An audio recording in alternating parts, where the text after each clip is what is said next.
నీతో నేను నాతో ఆమె పార్ట్ 22. అవని భువిజతో, ఎక్కడికి నువ్వు వచ్చేది? పుట్ట వేసుకుని మేము వెంటనే వస్తాము, పెళ్ళిక్కడేగా, పెళ్లి తర్వాత వెళదాము అని గద్దించింది. భువి ముఖమంతా మార్చుకుని కూర్చుంది. అవని, మనమందరము కార్డ్స్ ఆడదామా అంటే భువి అలిగి నేను ఆడను అన్నది. జాను, అక్క అది వద్దులే, మనిద్దరం ఒక టీము, వాళ్ళిద్దరూ ఒక టీము, మనం ఆడి మన సత్తా ఏంటో చూపిద్దాం, భువి మనకి కౌంట్ చేస్తుంది అని జాను అంటుంటే, కనీసం ఆడిపించుకోవటం లేదు అని భువి మూతి తిప్పుకొని నేను కౌంట్ కూడా చేయను అని లేచి వెళ్ళిపోతుంటే దేవ్ చెయ్యి పట్టి ఆపి, ఇక్కడ కౌంట్ చేసేవాళ్ళు ఎవరూ లేరు, నలుగురం ఆడుతున్నాము, నువ్వు మూసుకొని కౌంట్ చేయి అని గద్దించాడు. భువిజ ఇంకొంచెం పళ్ళు బిగించుకుని అందరినీ కోపంగా చూస్తూ కోపంతో అక్కడ కూర్చుని ఏడుపు ముఖం పెట్టేసింది. అవని జాను తీసుకుని వెళ్ళటం లేదని, నందు తిడుతున్నాడని, ఇక ఇప్పుడు భువికి అభి ఒక్కడే మంచివాడిలా తోచాడు. భువిజ ఎవరితో మాట్లాడకుండా అభితో, అభి బావగారు అది ఇది అని మాట్లాడుతుంది. దేవ్ నాతో తప్ప అందరితో బాగానే మాట్లాడుచొస్తుంది అని మనసులో అనుకుంటుంటే, అవనికి తెలిసినట్టు ఎవరైనా జొజ్జర కొట్టుతేనే మాట వింటారు, కొన్ని గుర్రాలకు ముక్కుకు కళ్ళెం వేయాలి, కొన్ని గుర్రాలు మన వెంట ఏది లేకుండా వస్తాయి, గుర్రాన్ని బట్టి నడుచుకోవాలి, కానీ మనని బట్టి గుర్రం నడుచుకోదు అని అవని అంటుంటే, అక్కడ గుర్రం టాపిక్ ఎందుకు వస్తుందో అవనికి దేవుకు తప్ప మిగిలిన వారికి తెలియదు. దేవు మనసులో, ఓహో దీనికి ముక్కుకు కళ్ళెం వేయాలన్నమాట అనుకున్నాడు. అలా అందరూ సంతోషంగా ఆడుతుంటే దేవ్ అభి గెలిచారు, అవని జాను ఓడిపోయారు.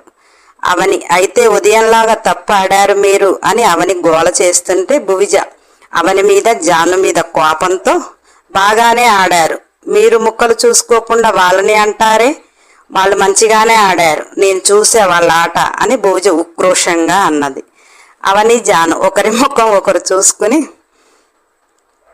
అవని నువ్వే అన్నావుగా ఉదయం నందుగారు తప్పుగా ఆడారని. భువిజ అంటే ఉదయం అలా ఆడాడు, ఇప్పుడు మంచిగానే ఆడాడు, అయినా ఉదయం ఆడాడు అని చెప్పినప్పుడు నువ్వు జాగ్రత్తగా చూసుకోవా అని భువిజ బుంగమూతి పెట్టి అంటుంటే, అవని అయితే ఇప్పుడు నీ నందు కరెక్ట్ ఆడాడు అంటావు. భువిజ, నేను నందుగారి ఒక్కరికే అనలేదు, అభిబావ గారు కూడా ఆడారు, ఇద్దరు బాగానే ఆడారు అని భువిజ అన్నది. అలా సరదాగా అందరూ ఆడి అలసి ఒకే మంచంపై పడుకున్నారు. 5గురు. మధ్యలో అవని, అవని పక్కన జాను, జాను పక్కన భువిజ, భువి పక్కన దేవ్, జాను పక్కన అభి. భువిజ గలగలా మాట్లాడుతూ ఉంటే అవని జాను వింటూ కొడుతున్నారు. దేవ్ ఎంతకీ పడుకోవటం లేదు అని మెల్లిగా పైటలో నుంచి తన చెయ్యి పొట్ట మీదికి మెల్లిమెల్లిగా ఇంకొంచెం పైకి చెయ్యి వెళ్ళటం, భువిజ నోరు ముయ్యటం. గలగలా మాట్లాడింది సడన్ గా నోరు బంద్ అయ్యే వరకు అవనికి కొంత అర్థమైంది. జానుకు అర్థం కాక లేచి ఏమైందే అని అడుగుతుంది అవని. దానికి నిద్ర వస్తుంది, పడుకో నువ్వు అని అవని భువిజను వెనకేసుకుని వచ్చి అప్పుడు మూసిన నోరు తెల్లవారుజామున వారు ప్రయాణం అయ్యేటప్పటి వరకు తెరవలేదు భువిజ. జాను, అభినవ్, భువిజ అందరూ హాల్లో ఉంటే అవని తన హ్యాండ్ బ్యాగ్ సర్దుకుంటుంటే దేవ్ ఆ గదిలోకి వచ్చి త్వరగా వస్తావుగా అన్నాడు. పెళ్లి టైం కల్లా ఉంటాను దేవ్ గారు అన్నది. అబ్బా అవని, పెళ్లి చాలా రోజులు ఉంది, నీకు టెస్టులు అయిపోగానే రా అని అవనిని చుట్టుకుని నడుము మడతలు సవరిస్తూ ఆమె మెడవంపుల్లో తలపెట్టి గారంగా దేవ్ అడుగుతుంటే, అవని వెంటనే వచ్చేయటానికి ట్రై చేస్తా, కానీ మీకు ఒక విషయం చెప్పాలి దేవ్ అన్నది. దేవి గారి ఆజ్ఞ మేము పాటించకపోవటం అని అంటే, మీరు చాలా పాటిస్తారు, కానీ ఆపండి, నేను చెప్పేది విన్నాక అప్పుడు మాట్లాడండి. జాను ఒక డాక్టర్గా నాకు ఒక విషయం చెప్పింది దేవ్, మన ఇద్దరం కలవటానికి ఏదైనా మార్గాలు ఉన్నాయటనా అన్నాడు. అవని తల కొట్టుకుంటూ, మీరు పెళ్లికి ముందు ఉన్న దేవు గారు కాదు, పెళ్లి తర్వాత మీలో చాలా మార్పు వచ్చింది అని అవని అంటుంటే, పెళ్లి కాకముందులా ఎవరూ ఉండరు. మళ్ళీ నాకు మహాభాగ్యంలాగా 2 పెళ్ళాలు పనికిరానివారు. అవని మెడవంపుల్లో కొరికి పెళ్లి తర్వాత కూడా బ్రహ్మచారిగా ఉంచుతున్నారు. ఆ మాత్రం మార్పు వస్తదిలే అని కోపంతో అంటుంటే అవని దేవ్ చెంపపై చేయి వేసి, అబ్బా నేను చెప్పేది వినండి, ఎప్పుడూ మీరు నిరాశే చెందుతారు. భువిజకి చిన్నతనం మీరొకసారి కలిసినా కానీ దానికి టైం సెట్ అయ్యి గర్భం దాల్చినది. తరువాత కాలం కర్మం కలిసి రాక ఇప్పటి వరకు కూడా దూరంగానే ఉన్నారు. జాను చెప్పేది ఏమిటంటే మీరు దానికి దగ్గరగా ఉంటే దానికి కాస్త ఫ్రీ డెలివరీ అయ్యే అవకాశాలు ఉంటాయని అంటుంది. ఇంతకంటే ఏం చెప్పను అన్నది.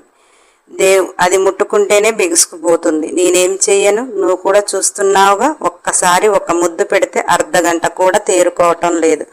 అంత భయంగా బిగుసుకుపోతే దానికి ఏమవుతుందో అని నేను చాలా దూరంగా ఉండాల్సి వస్తుంది అని దేవ్ అంటుంటే అవని, కాస్త దగ్గరగా ఉండి దాని భయాన్ని పోగొట్టే మార్గాలు చూడండి.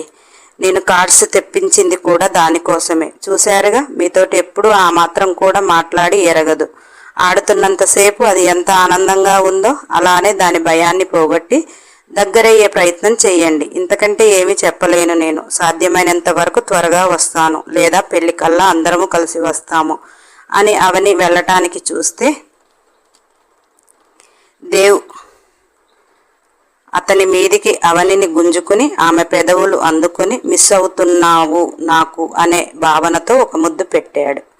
అవని కూడా ఇష్టంగా స్వీకరించి దేవుకు కూడా ఇష్టంగా తీయని ముద్దు గుర్తుగా ఇచ్చింది. ఇద్దరు వేరుపడి చెప్పింది గుర్తుంచుకోండి అని చెప్పేసి అవని, జాను, అభి వెళ్ళిపోయారు. వారు వెళ్ళేటప్పుడు తెల్లవారుజామున 5. కావున దేవ్, భువిజ రా కాసేపు పడుకుందువు అన్నాడు. భువిజకి అప్పటికి వారికి ఇంట్లో అందరూ ఉండి ఇప్పుడు ఎవరూ లేకుండా పడుకుందామంటే భయంగానే ఉంది. కానీ అంతకుముందు రాత్రి ఏమీ అనలేదు కదా అని ధైర్యంగా వారి గదిలోకి వచ్చారు.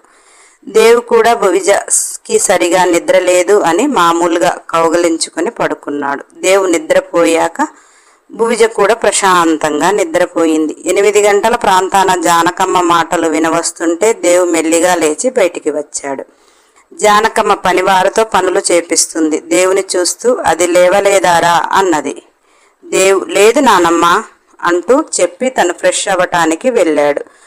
జానకమ్మ పనివారితో టిఫిన్, మధ్యాహ్నం భోజనాలకు అన్నీ చేపిస్తూ భువిజకి ఇష్టమైనవి కూడా చేపిస్తూ, రోజు ఇక్కడ ఉదయం పని అవ్వగానే పెళ్లి ఇంటి దగ్గర పని ఉంటుంది, అక్కడికి త్వరగా రండి, సాయంత్రం వరకు వచ్చి అయినా వారిద్దరికి వంట చేసి వెళ్ళమని వాళ్ళకి పని పురమాయిస్తుంది. దేవ్ ఫ్రెష్ అయ్యి వచ్చి ఆ మాటలు వింటూ వారెక్కడికి వెళ్తారు అని అంటుంటే,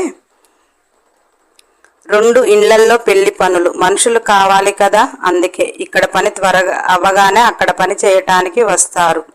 నువ్వు అదే కదా ఇక్కడ ఉన్నది, మీకోసం కొంత వంట చేస్తే అయిపోతుంది, అదే చెప్తున్నా అని జానకమ్మ అంటుంటే దేవ్ సరేనని నేను ఒకసారి బాబాయ్ దగ్గరికి వెళ్తా అంటే, కాఫీ తాగి వెళ్ళు అని చేతిలో కాఫీ పెట్టింది. తాగి వెళ్ళిపోయాడు.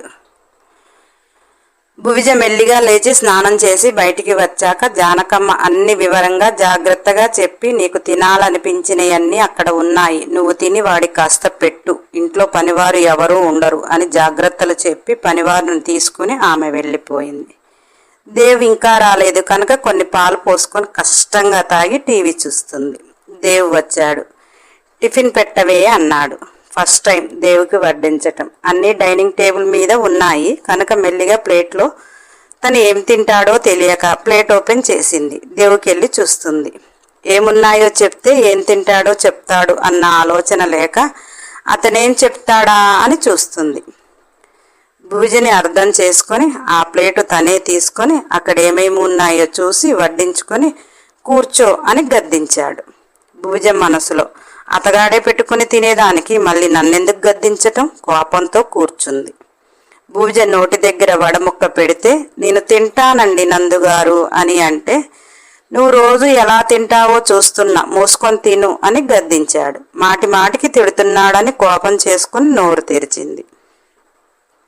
దేవు తింటూ భువిజకి తినిపిస్తుంటే భువిజ భయంగాను దేవు ప్రేమతో తినిపిస్తుంటే కడుపు నిండా తిని రోజు తినిన దానికంటే ఎక్కువగా ఇష్టంగా తిన్నది. భువి నా పొట్టలో నాకే తెలియకుండా ఎక్కువ పెట్టేశారు, నాకొద్దు అని గొడవ చేస్తుంటే దేవ్ కాసేపు అలా అటు ఇటు వాక్ చెయ్యి, సెట్ అవుతుంది అని అన్నాడు.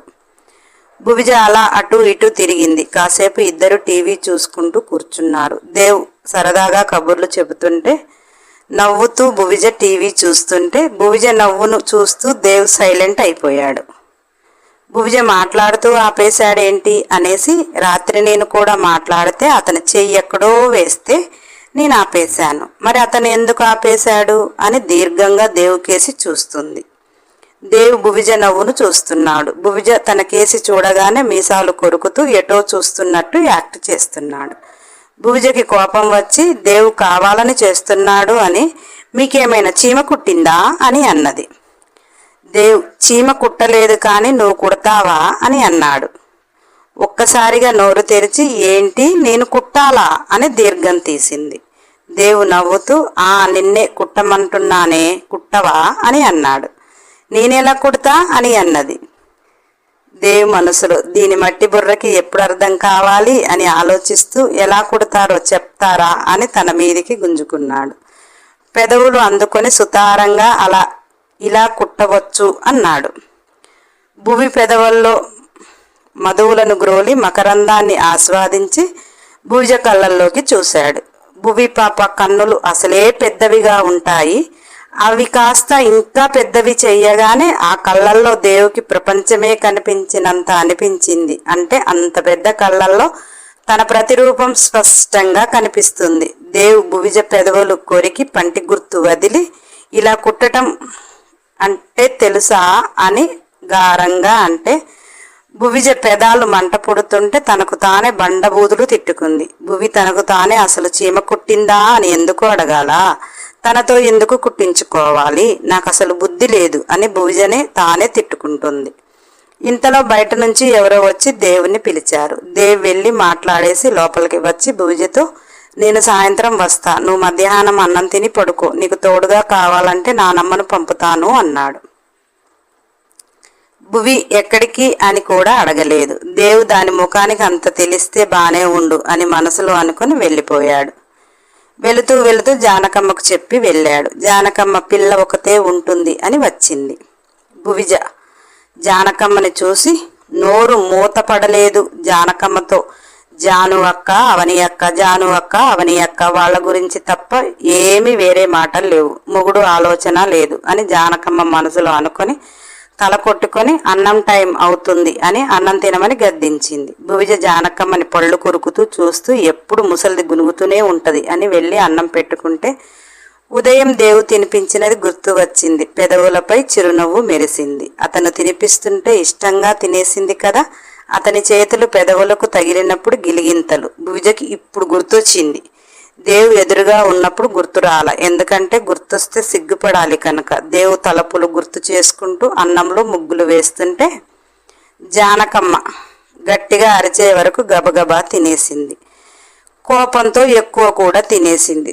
భువి పాపకి ఆనందం ఎక్కువ ఉన్నా ఎక్కువ తినేస్తుంది, కోపం ఎక్కువ ఉన్నా ఎక్కువ తినేస్తుంది. జానకమ్మ భువిజని తినేటప్పుడు అరవటం, భువిజ కోపం మీద తినటం రోజు అదే తంతు. కానీ ఈరోజు ఉదయం కొత్తగా దేవు చేతుల మీద తిన్నది కదా, వెరైటీగా బాగుంది మనసుకి అని అనుకుంటూ మనసులో భువిజ అనుకున్నది. భువి తిన్నాక కాసేపు మాట్లాడి పోయి పడుకోపో అని జానకమ్మ అంటే వెళ్ళి పడుకుంది. జానకమ్మ అలా పెళ్లివారింటికి వెళ్ళింది.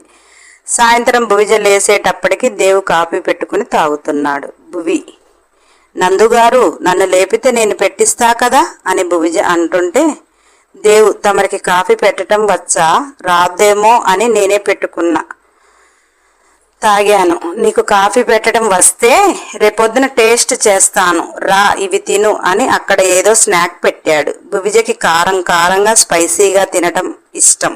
ఎక్కువ లేకుండా ఒక 4 భువిజ కోసం ఫ్రెష్గా బయట వేస్తుంటే తెచ్చాడు. భువికి మిర్చి బజ్జీలు అంటే ఇష్టం, అందులో ఉల్లిపాయ నిమ్మకాయ అంటే ఇంకా ఇష్టం. అలా ఇష్టంగా తిన్న తర్వాత దేవ్ యాపిల్ కొయ్యనా అంటే భువి ముఖం వికారంగా పెట్టింది.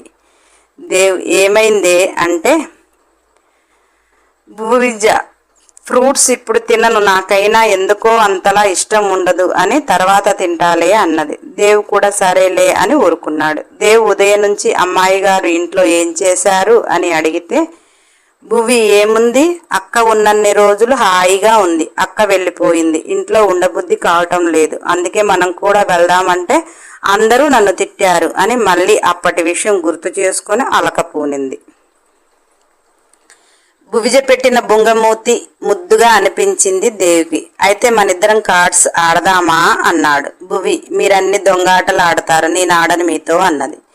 దేవ్, ఎందుకు, ప్రతి ఆట నువ్వు జాగ్రత్తగా చూడు, నిన్న మీ అక్కకి చెప్తున్నావుగా నువ్వు జాగ్రత్తగా చూసుకోవా అని, అలానే నువ్వు కూడా జాగ్రత్తగా చూసి కనిపెట్టాలి, దొంగాట చూపిస్తే కనిపెడితే నాకే కదా ఎక్కువ కౌంటు పడేది అని దేవ్ అంటుంటే భువిజ కూడా నిజమే కదా అనుకుంది. దొంగాటను కనిపెడితే కౌంటు ఎక్కువగా వేయవచ్చు అని. నేను ఇక్కడ 2-3 ఎపిసోడ్ల నుంచి కార్డ్స్ గురించి చెప్తున్నా అని బయట ఎక్కడా ఆడకండి, అది కేవలం భార్యాభర్తల మధ్య బాగుంటుంది అని రాశా. బయట వారి దగ్గర ఆడితే అదొక వ్యసనం, ఏ వ్యసనానికైనా బానిస కాకుండా ఉండటం చాలా మంచిది. నెక్స్ట్ ఎపిసోడ్ కోసం సబ్స్క్రైబ్ చేయండి, లైక్ చేయండి, షేర్ చేయండి, కామెంట్ చేయండి. అన్ని ఎపిసోడ్ల కోసం బెల్ ఐకాన్ టచ్ చేయండి.